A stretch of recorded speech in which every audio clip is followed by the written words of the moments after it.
Living matter, that's what he says. Creating a living matter means to attract faithful persons to surrender at the lotus feet of spiritual master. The highest welfare activity is to attract living entities to serve spiritual master's lotus feet by describing to them a spiritual master's glories and service. For this we spend gallons of blood. Such preaching will please both Guru and Krishna. Therefore, to dedicate body, mind, and speech to such philanthropic activities is the perfection of life. True philanthropic activity means spiritual preaching. A mata surcharged with talk of Krishna's glories and service is non-different from Vaikuntha. Hmm? Thus, living in a mata is just like living in a dham. Harikatha must be prominent in the mata. There is no use in building a mata simply to facilitate eating and sleeping. Matas should be, see, in the early days, in 2001, I had coined a name called Bhaktivedanta Academy for Culture and Education, BACE, like that. Within 3 years, I found in Pune, we had this thing from 1996 itself. But we didn't give a name. 2001, we gave the name. Within 3-4 years, I found that all over India, many people started bases. But according to them, base means what? A place where you get prasadam and you can go to office. Just stay.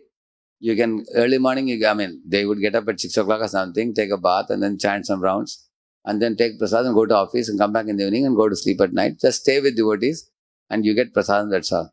Actually, the base was not meant for that purpose. What is the base meant for? Base means morning standards means 4:30 everybody should be there. Mangalarti, Narsingarti, Tulsiarti, chanting Hare Krishna, hearing a class, then go to the company or whatever. Evening you come back and everybody goes out preaching, distributing books, doing Harinam Sankirtan. It's a very living place, it is. Vibrant place it's supposed to be. I was shocked.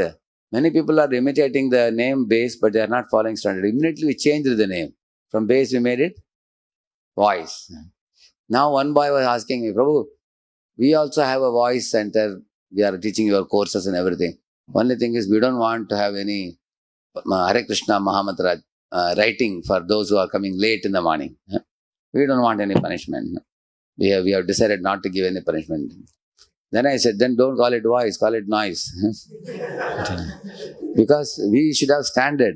Otherwise, what is the use? Simply having a mata for eating and sleeping, it's good for nothing.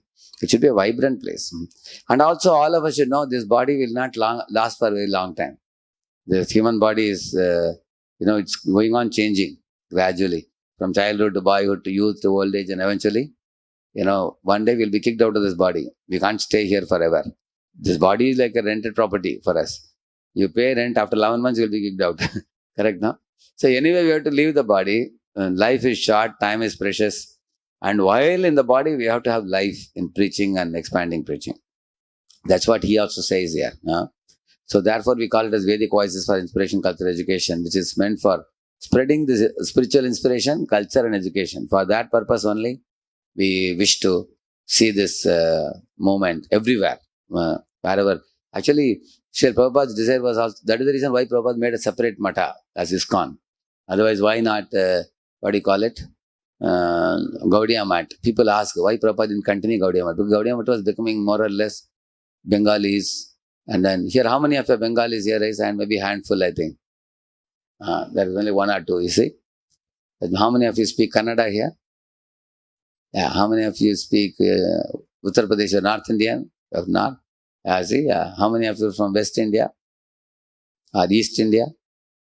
South India? So we have North, East, West, South, everyone we have in ISKCON. This is Prabhupada wanted to give it to everybody, not only to Bengalis. Right now, if you go to Gaudiya Mat, you find some Bengali sannyasis and Bengali widows. Only you find that. But you don't find many other people from different denominations. Because they were not preaching. Prabhupada wanted us to preach. Actually, for us, preaching should be like daily prasadam.